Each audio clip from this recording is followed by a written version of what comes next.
Erkek sözüdün herkes yanmayın, yolvasızıdın herkes kaçmayın. Erkek sözüdün herkes yanmayın,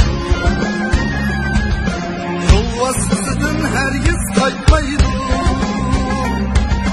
Er bolsuna erkek olmaydı,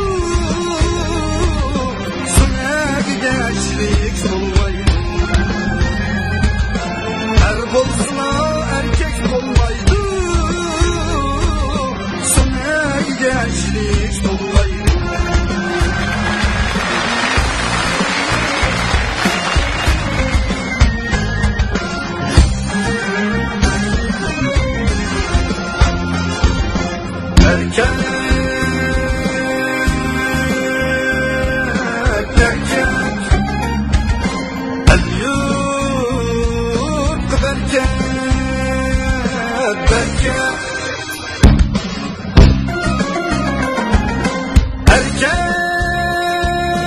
Erkek başkanın rızkı şahısını seçmeydi, şıhanı bezmeydi.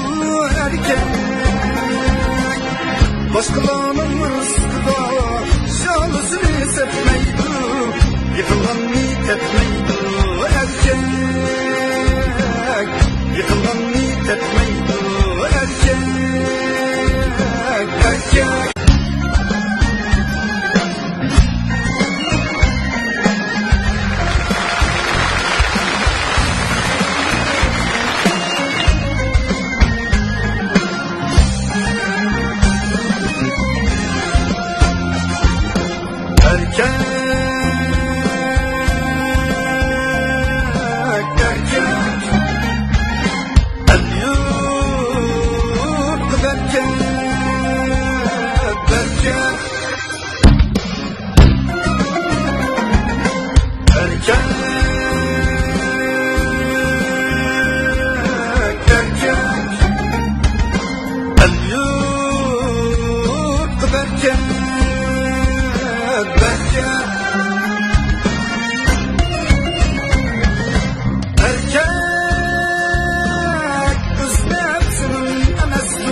erkek sözüdün herkes yanmayın,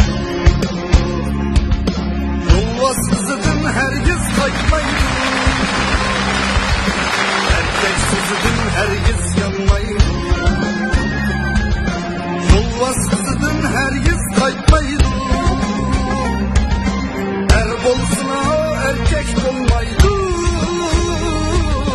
sünek gençlik olmaydı. Er bolsuna erkek olmaydı, sünek gençlik olmaydı.